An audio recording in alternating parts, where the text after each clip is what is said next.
Lea, kailan yung planong submission ng CIDG ng rekomendasyon sa DOJ?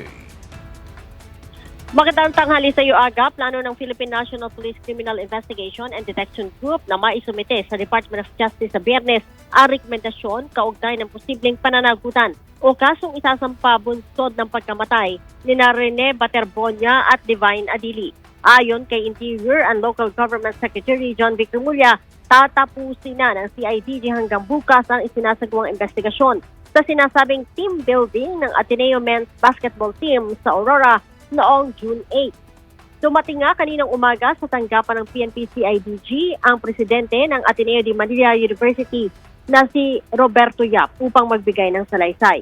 Nagtungo rin dito ang ilan pang former players ng Ateneo Blue Eagles na sina Gian Mamuyak at Tyler Tiu. Sinabi ni Secretary Remulla na ipatatawag din nila ang may-ari ng foundation na sumusuporta sa Ateneo Blue Eagles. Halos 100 individual aniya ang na-interview at nakuha na ng pahayag ng CIDG kaugnay ng insidente. Halos tapos na ang investigasyon namin. Medyo conclusive na. Sa Biyernes, isasabitan namin sa DOJ for filing ang kaso. Hintayin nyo na lang sa Biyernes ang aming huling pagsuri at makikita natin kung ipapaliwanag namin sa inyo kung anong nakita namin sa investigation na to. This investigation has been going on for the last 2 weeks. Kahapon, Aga, nagsagawa naman ang crime scene reconstruction ng CIDG at local police sa lugar kung saan nangyari ang team building hanggang sa sinasabing malunod ang dalawang players. Samantala, pinadalhan na rin ang show cause order ng Commission on Higher Education ang Ateneo de Manila University upang magpaliwanag kung ano ang nangyari sa team building sa Aurora Province noong June 8 na nagresulta nga ng pagkasawi ni Baterbonia at Adili.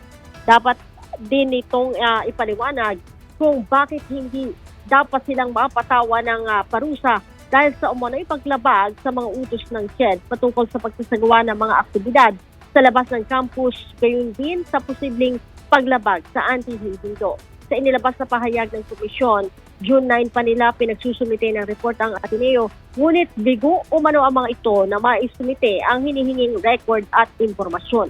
Binigyan ng kawani ang universidad ng 10 araw para makapagsumite ng written explanation mula sa pagtanggap ng show cause order. Aga? Maraming salamat, Lea Ilagan.